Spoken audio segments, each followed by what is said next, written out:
नमस्कार, मैं हूं प्रेम कुमार। प्रणाम इंडिया में आपका बहुत बहुत स्वागत है। राम मनोहर लोहिया जी ने कहा था, जब संसद संसद आवारा हो जाती है, जब सड़कें सूनी होती हैं। संसद आवारा हो चुकी है, लेकिन सड़क पर सन्नाटा कब टूटेगा, ये सवाल लेकर हम आपके सामने पेश हुए हैं। आवारा हो गई है संसद। मैं इसी शीर्षक के साथ आपके सामने खड़ा हूं। सड़क पर सन्नाटा कब तक? एक दिन में 78, पूरे सत्र में 92 इंडिया गठबंधन के सांसद सत्र के लिए निलंबित कर दिए गए। पूरे सत्र के लिए निलंबित हैं 92 संसद। और राज्यसभा में आधी हो गई है विपक्ष की ताकत। लोकसभा में 33.5% घट गई है विपक्ष की ताकत। और सरकार सरकार खामोश है। प्रधानमंत्री संसद नहीं जा रहे हैं, गृह मंत्री संसद नहीं जा रहे हैं, उनकी प्रायोरिटी संसद से बाहर है। गृह मंत्री टेलीविजन चैनल में इंटरव्यू दे रहे हैं, संसद में सेंधमारी के बारे में आंसर दे रहे हैं, प्रधानमंत्री अखबार को इंटरव्यू दे रहे हैं। लेकिन संसद, जहां प्रधानमंत्री और गृह मंत्री को मर्यादा के हिसाब से, परंपरा के हिसाब से जब संसद चल रही होती है, तो संसद से बाहर बयान नहीं दिए जाते। उन्हें बयान नहीं देना चाहिए था। ये तो आम सांसद को, आम नागरिकों को भी पता है। किसी सांसद से, किसी मंत्री से जब कोई सवाल पूछा जाता है और संसद का सत्र चल रहा होता है, तो उसका कहना होता है, खास करके सरकार से, सरकार के मंत्री, तो वो कहते हैं कि संसद चल रहा है, हम संसद में जवाब देंगे। लेकिन प्रधानमंत्री को फिक्र नहीं है, गृह मंत्री को फिक्र नहीं है। पूरी पूरा विपक्ष संसद में पूछ रहा है कि संसद की सुरक्षा में सेंध कैसे लगी। सरकार बोलना नहीं चाहती, मीडिया उनके साथ खड़ा है, कह रहे हैं कि संसद की सुरक्षा के मामले में स्पीकर को डिसीजन लेता है, स्पीकर अपना काम कर रहे हैं। अरे संसद एक पार्लियामेंट की बिल्डिंग नहीं है कि बिल्डिंग की सुरक्षा का काम स्पीकर देख रहे हैं। स्पीकर का विशेषाधिकार है संसद के भीतर सुरक्षा का, लेकिन संसद पर जब हमला होता है, संसद की जब मर्यादा टूटती है, तो देश की मर्यादा टूटती है।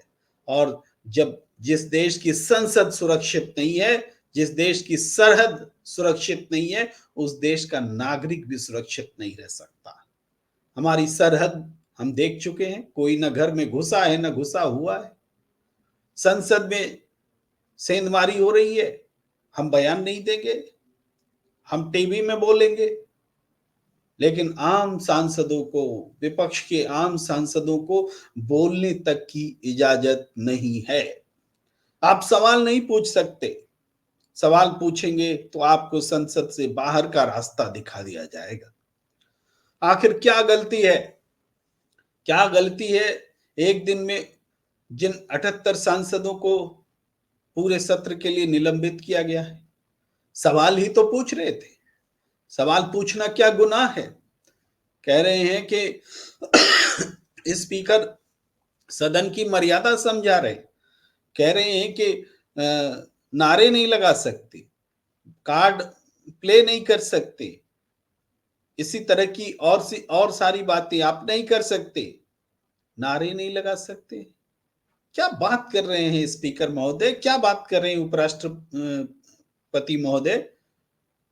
आप लोगों ने तो नारे लगवाए हैं सदन में, भूल गए? अभी 3 दिसंबर को रिजल्ट आया। 4 दिसंबर को जब मोदी जी पहुंचते हैं, प्रधानमंत्री नरेंद्र मोदी, तो पूरा सदन मोदी मोदी मोदी नारे लगा रहा था। तब ऑर्डर कहां गया? तब क्यों नहीं यह कार्रवाई हुई कि नारे नहीं लगाए जा सकते?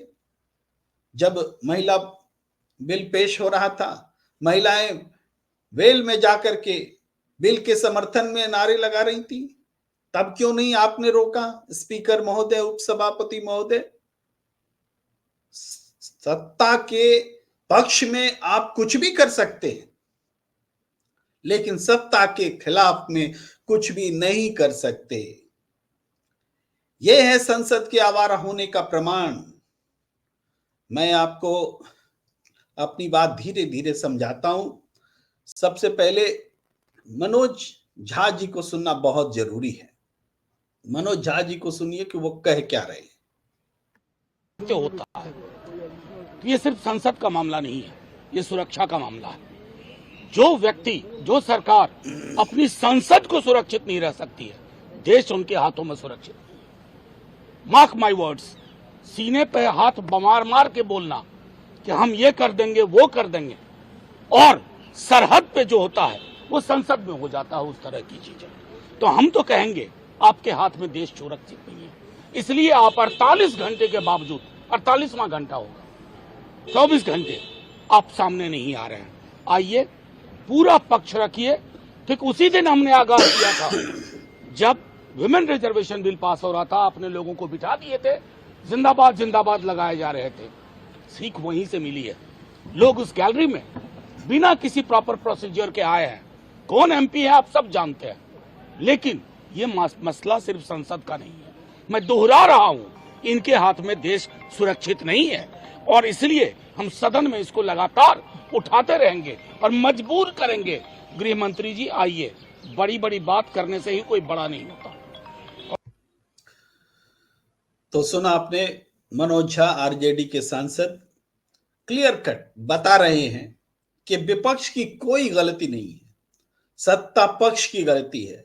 संसद की सुरक्षा में सेंध लगी है, सरकार फेल हुई है, सुरक्षा एजेंसियां फेल हुई हैं, संसद की सुरक्षा में जितने लेयर्स हैं सारे फेल हुए हैं, खुफिया एजेंसी फेल हुई है, दिल्ली पुलिस फेल हुई है, लेकिन सरकार को इससे फर्क नहीं पड़ता, वो सुनने को तैयार नहीं है। आपको मैं ये बताना चाहूंगा कि कौन कौन से लोग, ये शीतकालीन सत्र में थोड़ी खबर के बारे में चर्चा कर लेते हैं कि 92 सांसद अब तक निलंबित हो चुके हैं। 18 दिसंबर को 33 लोकसभा के सांसद निलंबित हुए। इनमें से 3 का मामला प्रिविलेज कमेटी के पास है। 18 दिसंबर को ही राज्यसभा से 45 सांसद निलंबित हुए। इनमें से 11 सांसदों का मामला प्रिविलेज कमेटी के पास है, और इससे पहले 14 दिसंबर को 13 सांसद लोकसभा से और एक डेरेक ओब्रायन राज्यसभा से निलंबित किए गए थे। इस तरीके से शीतकालीन सत्र में अब तक 92 सांसद निलंबित हो चुके हैं। तो ये आप देख रहे हैं कि कैसे किस, बाकी भी हम आपको तस्वीरें दिखाना चाहेंगे। ये मैं दोबारा आपको वो तस्वीरें दिखाना चाहता हूं कि देखिए कैसे पूरे सत्र के लिए जो 33 सांसद निलंबित किए गए हैं उनके नाम पढ़ सकते हैं। कल्याणी बनर्जी तृणमूल कांग्रेस, ए राजा डीएमके, तीनू Dayanidhi Maran DMK, Aparupa Poddar Trinamool Congress, Prasun Banerjee Trinamool Congress, ET Mohammed Basheer IUML, Ganesh Shivam DMK. खैर ये नाम तो पढ़े जा सकते हैं, मैंने स्क्रीन पर रखा है, आप रोक करके स्क्रीन पढ़ सकते हैं। ये 33 लोगों के नाम हैं जो लोकसभा सांसद हैं और जिनको निलंबित किया गया है। अब बात करें और खबरों में ही कि इसके आगे पूरे सत्र के लिए 34 राज्यसभा सांसद निलंबित किए गए हैं। 2-4 नाम पढ़ दे सकते हैं हम आपके लिए, फिर बाद में स्क्रीन बड़ा कर देता हूं तो आप रोक करके देख लेंगे।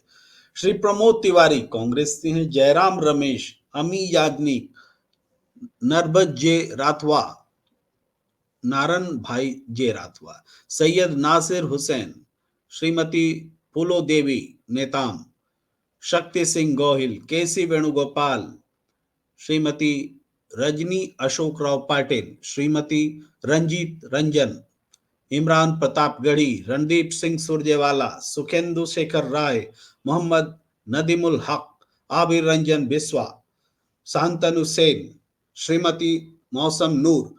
उसके आगे आप पढ़ ले सकते हैं, बहुत देर तक स्क्रीन में हमने इसको छोड़ दिया। और भी आप देखेंगे कि पूरी खबर पहले समझ लेते हैं।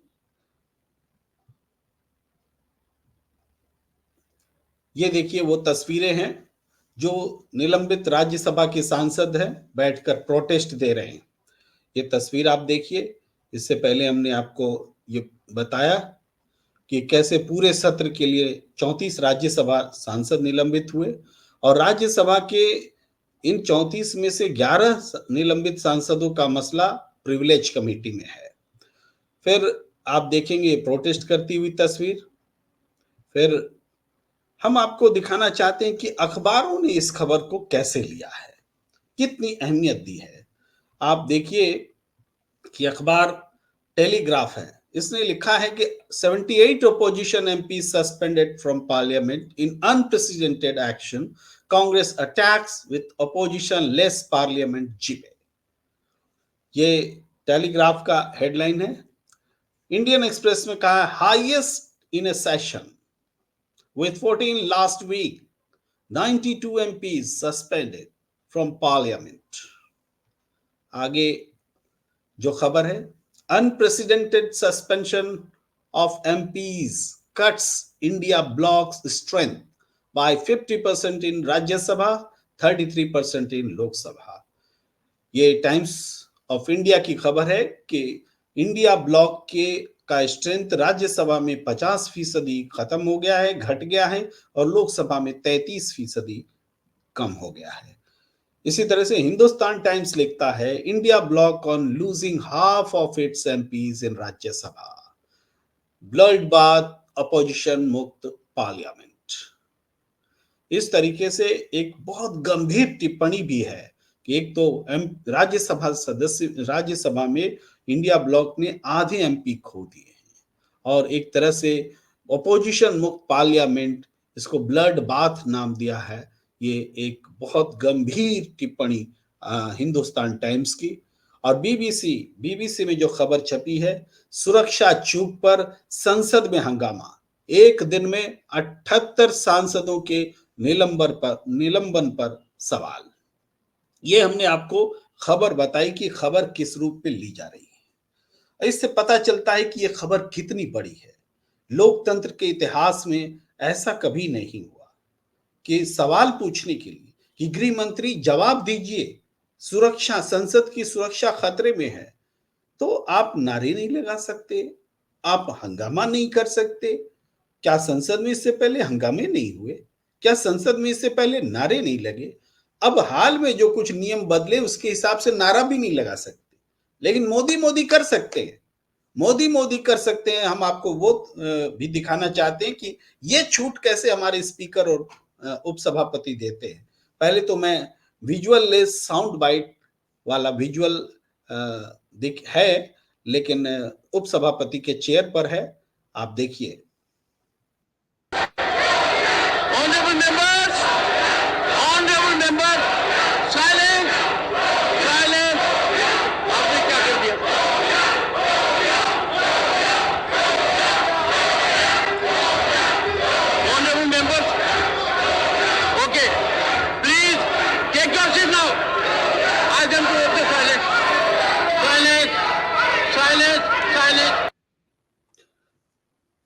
ये जो हमने आपको दृश्य दिखाया जिसमें उपराष्ट्रपति उपसभापति के रूप में राज्यसभा में बैठे हैं और ऑनरेबल मेंबर्स को जो इशारे जिस तरीके से कर रहे हैं, ऐसे ऐसे मानो वो भी मोदी मोदी के नारे लगा रहे हो और ये चेतावनी भी देते हैं कि ये डेकोरम नहीं है, ये सारी चीजें बोलते हैं, लेकिन पूरी छूट है, कोई एक्शन नहीं होना है, क्योंकि सरकार के पक्ष में नारे लग रहे हैं। प्रधानमंत्री के पक्ष में नारे लग रहे हैं। कोई एक्शन नहीं है, कुछ हंसी है, मुस्कुराहट है, खिलखिलाहट है।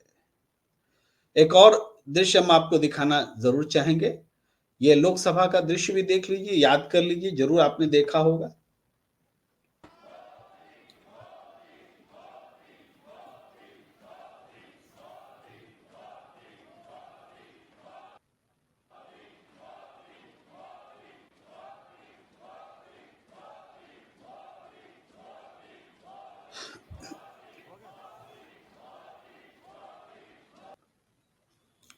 तो आपने देखा कि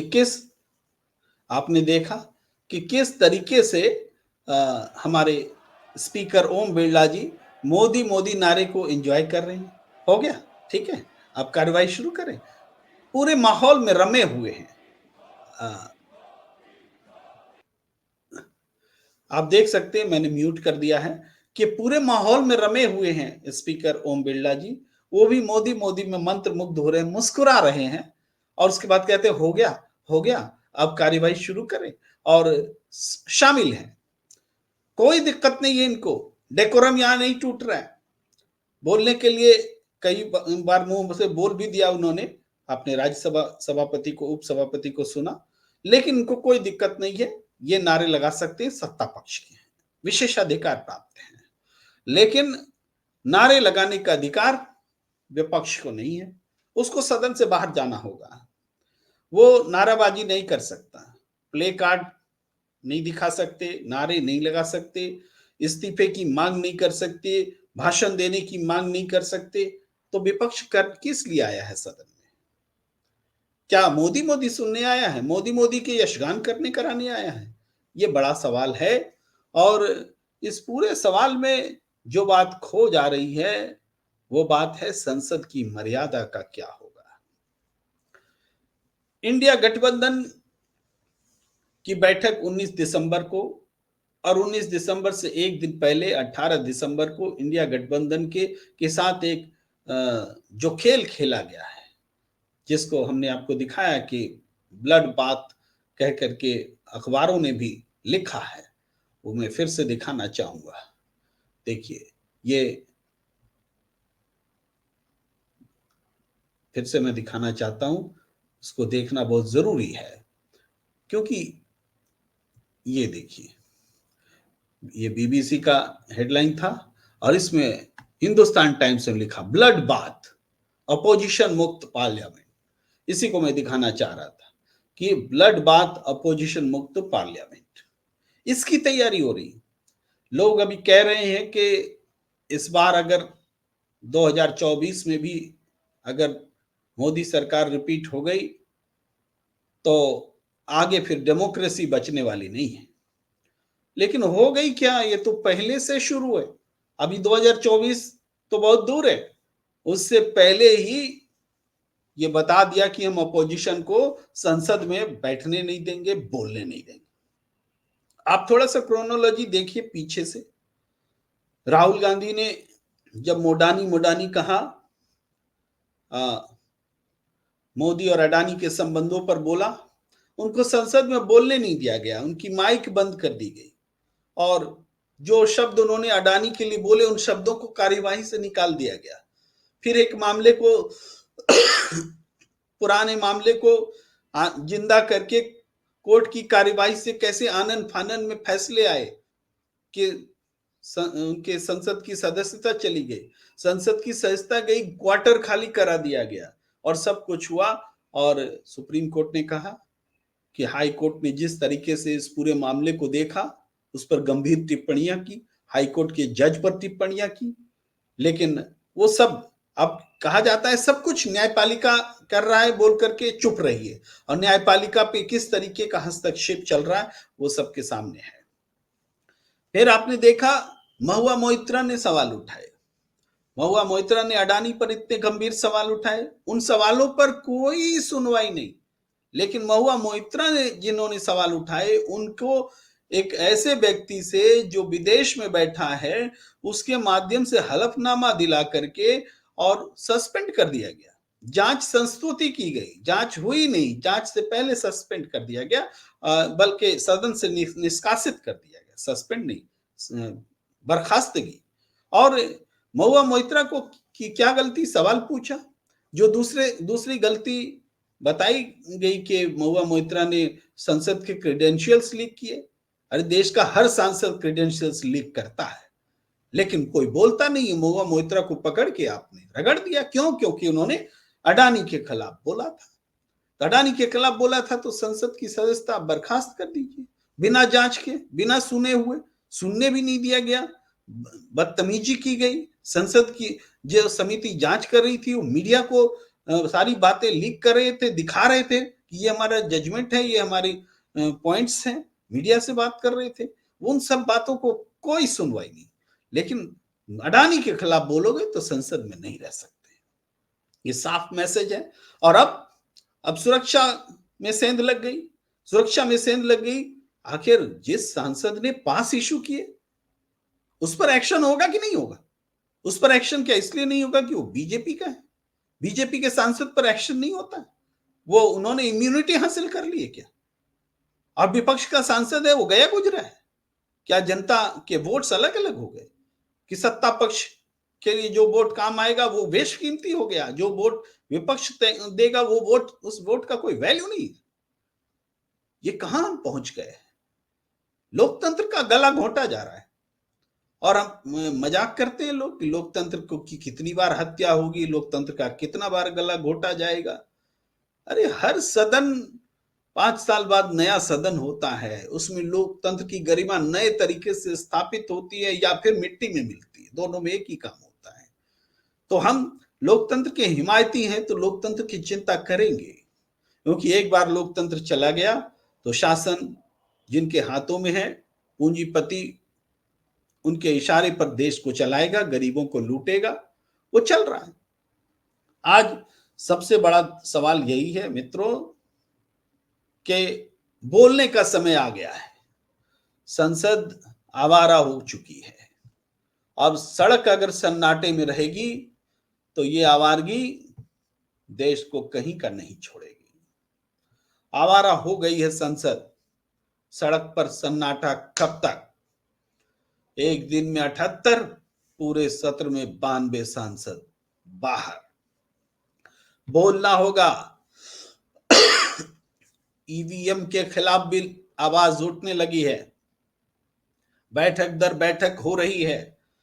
लोग कोर्ट का भी दरवाजा खटखटा रहे हैं, लेकिन अदालत से भी अब न्याय की उम्मीद कम रह गई है। जिस तरीके से विश्वास लगातार क्रमशः घटता जा रहा है, अदालत में सरकार का हस्तक्षेप बढ़ता जा रहा है, विश्वास जनता का घटता जा रहा है। आज ही मैंने खबर देखी कि महाराष्ट्र में कुछ लोग आमरण अनशन पर बैठे हुए 3 दिसंबर के बाद से लगातार 65 साल की उम्र में और उससे अधिक उम्र के भी लोग अनशन पर बैठे हुए हैं। उनकी हालत खराब हो रही है। वो ईवीएम हटाओ देश बचाओ का नारा दे रहे हैं और ये मुहिम अब पूरे देश में चलने वाली है।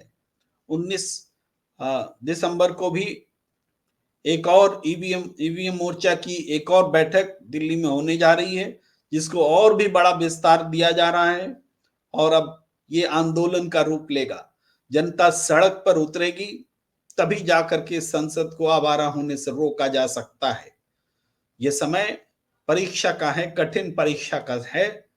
एक तरफ राम राज्य लाने की बात हो रही है, दूसरे तरफ लोकतंत्र का गला घोंटा जा रहा है। दोनों चीजें साथ साथ होंगी। आपको पहचानना है बहरूपिया। बहरूपिया कौन है आपको पहचानना है। तो इस चर्चा को यहीं विराम देने का वक्त। अगर आपने हमारा YouTube चैनल सब्सक्राइब नहीं किया है तो आपसे आग्रह है कि हमारा YouTube चैनल जरूर सब्सक्राइब कीजिए, ताकि हमारे और आपके बीच बातचीत का जो सिलसिला है आगे भी जारी रहे, सतत, निरंतर। नमस्कार।